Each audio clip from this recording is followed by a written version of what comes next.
got to turn, I've got to transfer, got to shift that weight. Sounds familiar, this, doesn't it? Got to get all those things working to get more power to hit it longer. No. These are the biggest weight shift mistakes that are really going to be costing you power, accuracy, consistency, everything. Let's get them right. So we're going to be looking at today from a backswing and a downswing focus. And why on earth do we want to do this? So we're going to be looking at today from a backswing and downswing focus. So these are the two pitfalls, and we're going to then talk about how we fix them. Let's address backswing as number one. So it would make sense, wouldn't it? Like if I was going to throw a ball here, I'd get really behind it and then I would get through it. That would help me throw this ball as far as possible, no question. But the problem is, because we know the golf ball's down here on the ground, what we tend to see for a lot of golfers is that if we try and transfer our weight back, we see the hips move in this aspect, okay? So watch carefully here now. I'm going to place my golf club directly on my spine angle. If I start to move and sway my hips back, where does my spine start to tilt? Because I know my golf ball's down here. What is that going to encourage? So one of the first pitfalls is this. We start our swing, got to get behind it, hips go, a little bit of reverse spine.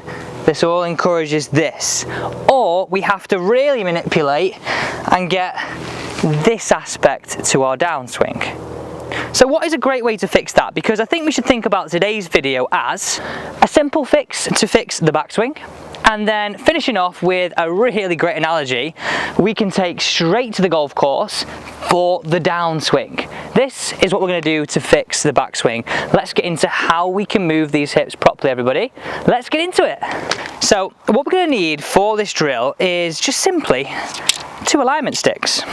I want you to place one on the ground, sort of that's going to sit in the middle of your feet, okay?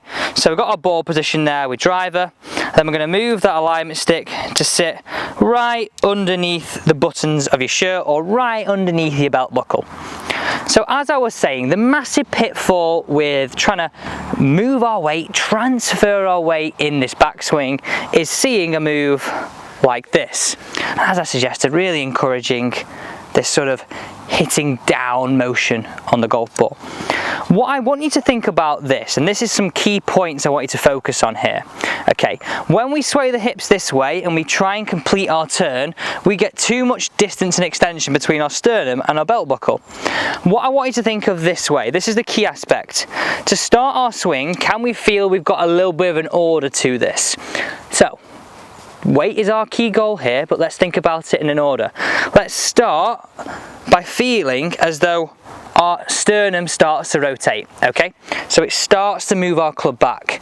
We then have that aspect of feeling as though somebody's pulling our right pocket up and around. Now look at the difference of what I've got here.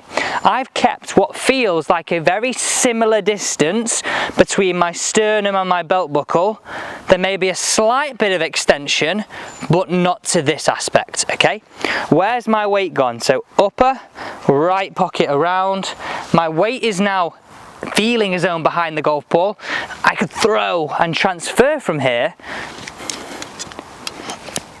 Couldn't do much from here. Okay, so that is the first thing. Can we just feel alignment stick in between us, left shoulder to the right half of our stance, really feeling as though we've got that good spiral to the top of the backswing. Spiral coiled up to explode down and through. So that's a really simple fix, and from the down the line perspective, it really does look like this. Standing with that alignment stick in the middle of our feet, upper half starts it, right pocket around. Now I'm in a situation where I can start to move better in the downswing. So if I grab the golf club in here, and I might encourage you to do this as well, if you're watching this at home, you could grab a golf club, even just put your hands across your chest, follow along, you're going to fix your swing here.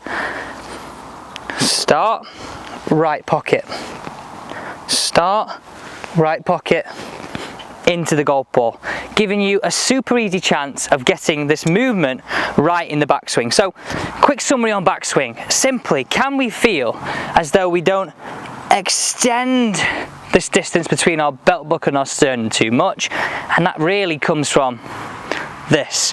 Can we feel as though we spiral up in the backswing? Right, let's now get into some downswing. How do we add that shift and that power into impact?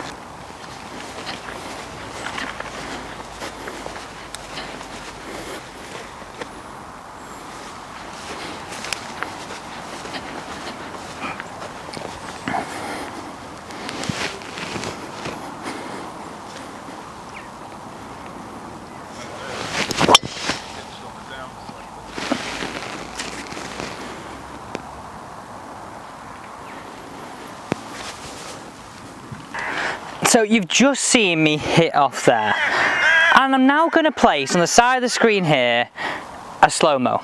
Now this is the analogy that I want you to think about looking at this here. So I want you to think about having 5% shift and 95% turn into your downswing. Going back to that throwing analogy, we would have the ball up here, we would shift, we would rotate, okay?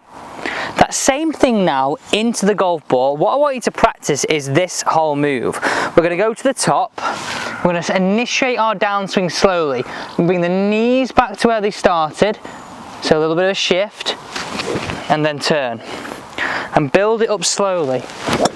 Okay, so what we're trying to feel is that we're shifting our knees back to where they started. That initiates our sort of 5% shift into our left hand side, and then we're going to feel as though someone is pulling your either, what analogy you prefer, try either right pocket around or left pocket up and out the way.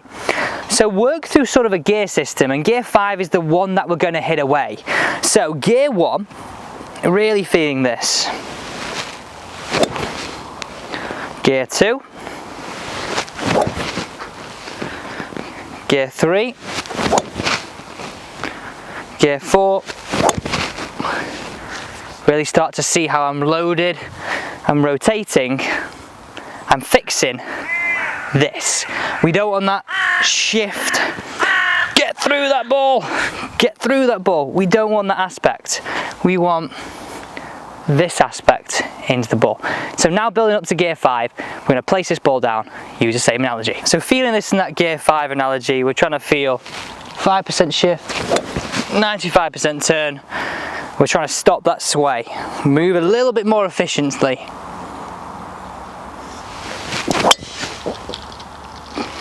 And hopefully we can start to hit a few more fairways, enjoy golf a little bit more, and that's at the end of the day exactly what we're trying to do. Thank you so much for watching today's video. Don't forget, this is your last chance to enter the Cobra Rad Speed giveaway. I mean, who doesn't want a special edition moving day driver in the bag? You know how to enter, get it done. Don't forget to use those 2 simple tips. Don't sway the hips on the way back, coil up and turn, 5% shift and 95% turn for the downswing. Thanks for watching, and see you tomorrow at the same time.